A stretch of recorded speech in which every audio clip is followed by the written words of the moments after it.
Hello friends, कैसे हैं आप? आई होप सब अच्छे होंगे। यहाँ पर हम करने वाले हैं साइंस इम्पॉर्टेंट क्वेश्चन आंसर और ये रहेगा हमारा टॉपिक प्रकाश संश्लेषण की घटना। सेकंड पार्ट रहेगा। इससे पहले वाला पार्ट अगर आप देखना चाहते हैं डिस्क्रिप्शन बॉक्स में आपको प्लेलिस्ट का लिंक मिल जाएगा, तो आप ज़रूर से ज़रूर देख लीजिएगा।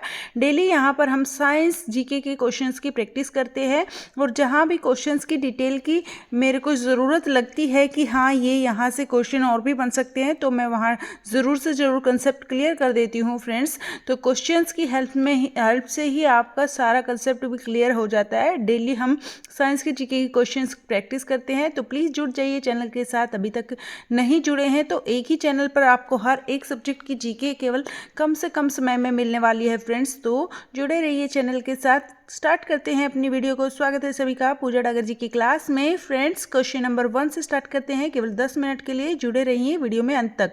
क्वेश्चन नंबर 1 है, क्लोरोफिल पर्णहरित में पाया जाता है। जो क्लोरोफिल पर्णहरित होती है इसमें क्या पाया जाता है? तांबा पाया जाता है, लोहा पाया जाता है, मैग्नीशियम पाया जाता है या मैग्नीज पाया जाता है?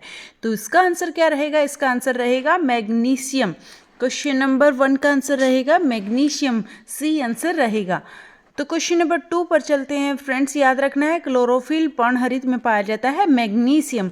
क्वेश्चन नंबर 2, प्रकाश संश्लेषण में सूर्य के प्रकाश की कौन सी रश्मियों का पर्णहरित द्वारा सर्वाधिक उपयोग किया जाता है? तो लाल, पीला, हरा, नीला। तो यहाँ पर क्या आंसर रहेगा?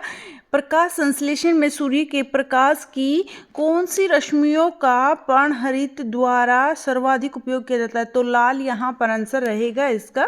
क्वेश्चन नंबर 3 देखते हैं। हरे पौधे में प्रकाश संश्लेषण की क्रिया में होता है। तो क्या होता है प्रकाश संश्लेषण की क्रिया में? इस प्रकाश संश्लेषण की क्रिया में होता है कार्बन डाइऑक्साइड लेना, ऑक्सीजन छोड़ देना, और या फिर बी नाइट्रोजन लेना तथा ऑक्सीजन छोड़ना, या फिर सी ऑक्सीजन लेना और कार्बन डाइऑक्साइड छोड़ना, या फिर ऑक्सीजन लेना और नाइट्रोजन छोड़ना। तो यहाँ पर कार्बन डाइऑक्साइड लेना और ऑक्सीजन छोड़ना यह प्रकाश संश्लेषण का कार्य है, हरे पौधों का कार्य है। ठीक है फ्रेंड्स, 3 क्वेश्चन हो चुके हैं। जुड़े रहिए वीडियो में अंत तक। प्लीज़ वीडियो को लाइक नहीं किया है तो जल्दी से लाइक कर दीजिएगा फ्रेंड्स। और हर एक कॉम्पिटिटिव एग्जाम के पॉइंट ऑफ व्यू से ये वीडियो आपके लिए बहुत ही ज़्यादा हेल्पफुल रहने वाली है। और इससे पहले वाली वीडियोस भी आप ज़रूर से ज़रूर देख लीजिएगा। बहुत ही ज़्यादा इंपॉर्टेंट टॉपिक हम डेली करते हैं। साइंस के इंपॉर्टेंट क्वेश्चंस रहते हैं और हर एक टॉपिक से कम हम 50-100 क्वेश्चन भी कर लेते हैं फ्रेंड्स। और जितने क्वेश्चन बनते हैं सारे के सारे क्वेश्चन हम रिवाइज करते हैं। तो बस दिन में 10 मिनट निकाल लीजिएगा साइंस जीके के लिए और शाम को जीके के लिए। तो क्वेश्चन नंबर 4 पर चलते हैं फ्रेंड्स। सक्रिय उत्पादक विकिरण ऊर्जा का कितने प्रतिशत प्रकाश संश्लेषण के माध्यम से संचित कर लेते हैं? जो सक्रिय उत्पादक होते हैं वे विकिरणीय ऊर्जा का कितने प्रतिशत प्रकाश संश्लेषण के माध्यम से संचित कर लेते हैं? 1%, 0.1% या 10% या 20%? तो यहाँ पर जो आंसर रहेगा 4th का, ये रहेगा 0.1%। आगे चलते हैं क्वेश्चन नंबर 5 पर। अधोलिखित में कौन सा पृथ्वी के कार्बन चक्र में कार्बन डाइऑक्साइड की मात्रा को नहीं बढ़ाता है?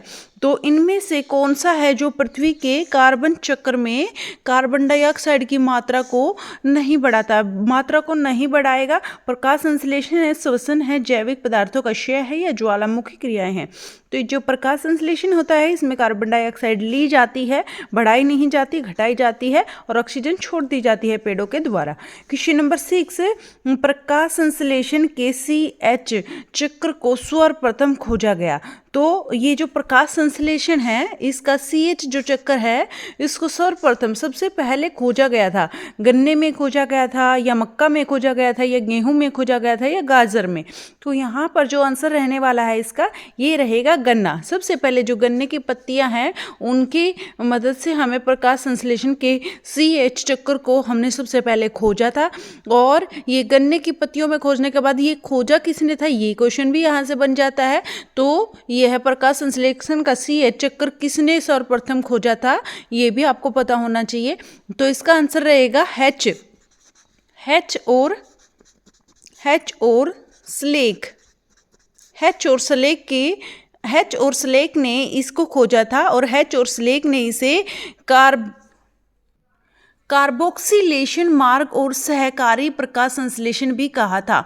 तो जो हैच और स्लेक ने इसको क्या कहा था, हैच और स्लेक ने इसे कहा था, मैं लिख के भी बता देती हूँ, कार्बोक्सिलेशन, ठीक है, इसे कार्बोक्सिलेशन मार्ग और सहकारी प्रकाश संश्लेषण भी कहा था। और क्या कहा था, और सहकारी प्रकाश संश्लेषण, ठीक है, ये भी इन्होंने कहा था, हैच और स्लेक ने। याद रखना है आपको, ये इसकी डिटेल हो गई क्वेश्चन की। आगे चलते हैं क्वेश्चन नंबर 7। क्वेश्चन नंबर 7 है कोलेस्ट्रॉल है। क्वेश्चन नंबर 7 में कोलेस्ट्रॉल पूछा गया है, क्या है, क्लोरोफॉर्म का एक यौगिक है या पर्णहरित का प्रकाश है या जीव वसा में उपस्थित वसीय अल्कोहल है या क्रोमियम लवण है। तो यहाँ पर आंसर रहेगा कोलेस्ट्रॉल है जंतु वसा में उपस्थित वसीय अल्कोहल। जो वसा होती है, वसा में उपस्थित वसीय जो अल्कोहल होता है उसको कोलेस्ट्रॉल बोलते हैं। याद रखना है, जंतु वसा में उपस्थित वसीय अल्कोहल को कोलेस्ट्रॉल बोलते हैं। ये अपने 7 क्वेश्चन हो चुके हैं फ्रेंड्स। प्लीज़ वीडियो को अगर लाइक नहीं किया है तो फटाफट से लाइक कर दीजिए। बस 3 ही क्वेश्चन अपने बचे हैं। जैसे कि मैंने कहा था, बहुत ही छोटी सी क्लास हम डेली रखते हैं, साइंस के जीके के क्वेश्चंस की प्रैक्टिस करते हैं। टॉपिक क्वेश्चंस में ही हम कंसेप्ट क्लियर कर लेते हैं जहाँ भी डिटेल की आवश्यकता होती है।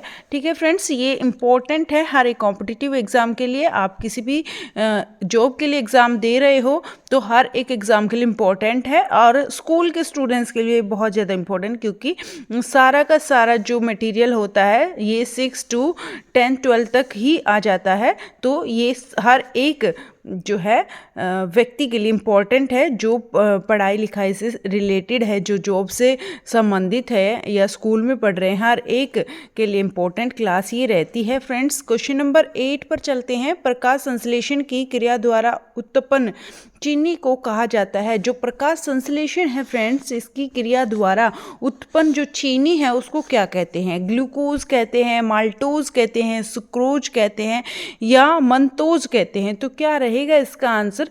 प्रकाश संश्लेषण की क्रिया द्वारा जो उत्पन्न होती है चीनी उसको कहते हैं ग्लूकोज। क्या कहते हैं? ग्लूकोज कहते हैं। और इसकी डिटेल भी मैं आपको थोड़ा बता देती हूँ। क्या होता है, प्रकाश संश्लेषण के दौरान जो पौधे अपने पत्तियों से, जो पत्तियाँ होती हैं ना पौधों की, लीव्स, वो प्रकाश को लेती हैं। तो प्रकाश संश्लेषण के दौरान पौधे अपनी पत्तियों से प्रकाश ऊर्जा को रोक लेते हैं प्रकाश को, और पौधे पानी और कार्बन डाइऑक्साइड को ग्लूकोज नामक शर्करा में बदलने के लिए सूर्य की ऊर्जा का उपयोग करते हैं। किस किस को बदलने के लिए? पौधे पानी और कार्बन डाइऑक्साइड CO2 यानी पानी और कार्बन डाइऑक्साइड को ग्लूकोज नामक शर्करा में बदलने के लिए सूर्य की ऊर्जा का उपयोग करते हैं। किसका उपयोग करते हैं? सूर्य की ऊर्जा का उपयोग करते हैं शर्करा में बदलने के लिए। कौन सी शर्करा में? ग्लूकोज नामक शर्करा में बदलने के लिए। और ग्लूकोज का उपयोग पौधों द्वारा ऊर्जा के लिए, ग्लूकोज का उपयोग पौधे के द्वारा ऊर्जा के लिए और सेल्यूलोज और स्टार्च जैसे अन्य पदार्थ बनाने के लिए किया जाता है।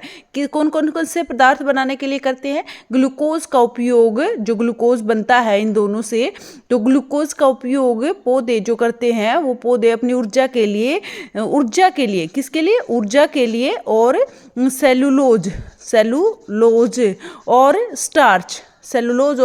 स्टार्च जैसे अन्य पदार्थ बनाने के लिए करते हैं। ठीक है फ्रेंड्स, ये इसकी थोड़ा डिटेल हो गई। ठीक है, आगे चलते हैं क्वेश्चन नंबर 9 पर। अगर नहीं समझ में आए तो एक बार और स्पीड से मैं इसको बता देती हूँ। प्रकाश संश्लेषण की क्रिया द्वारा उत्पन्न चीनी को कहते हैं ग्लूकोज। और पौधे जो हैं प्रकाश संश्लेषण के दौरान पौधे अपनी पत्तियों से प्रकाश ऊर्जा को रोक लेते हैं, और पौधे जो होते हैं वो पानी और कार्बन डाइऑक्साइड को ग्लूकोज नामक शर्करा में बदलने के लिए सूर्य की ऊर्जा का उपयोग करते हैं। और जो ग्लूकोज का उपयोग पौधे द्वारा ऊर्जा के लिए, सेलुलोज के लिए और स्टार्च जैसे अन्य पदार्थ बनाने के लिए किया जाता है। ये इसकी डिटेल हो गई। आगे चलते हैं क्वेश्चन नंबर 9 पर। ये 2 ही क्वेश्चन बचते हैं, इनको भी देख लेते हैं। प्लीज वीडियो को लाइक कर दीजिएगा, शेयर कर दीजिएगा। क्वेश्चन नंबर 9 क्या है? किसी पौधे की पत्तियों की दोनों सतहों पर वैसलीन का अनुपयोग किया गया तो निम्नलिखित में से कौन सी प्रक्रियाएं प्रभावित होंगी? तो यहाँ पर प्रकाश संश्लेषण प्रभावित होगा, श्वसन प्रभावित होगा, वाष्पोत्सर्जन प्रभावित होगा। अगर वैसलीन का उपयोग कर दिया जाता है तो ये भी प्रभावित होगी, ये भी प्रभावित होगी, ये भी प्रभावित होगी, हर एक चीज पर इफेक्ट आएगा। तो इसका आंसर रहेगा 1 2 3, तीनों के तीनों आएगा, डी आंसर रहेगा। क्वेश्चन नंबर 10, नीले हरे शैवाल की कुछ जातियों की कौन सी विशेषताएं उन्हें जैविक खाद के रूप में वर्धित करने में सहायक है? जो नीले और हरे शैवाल की कुछ जातियों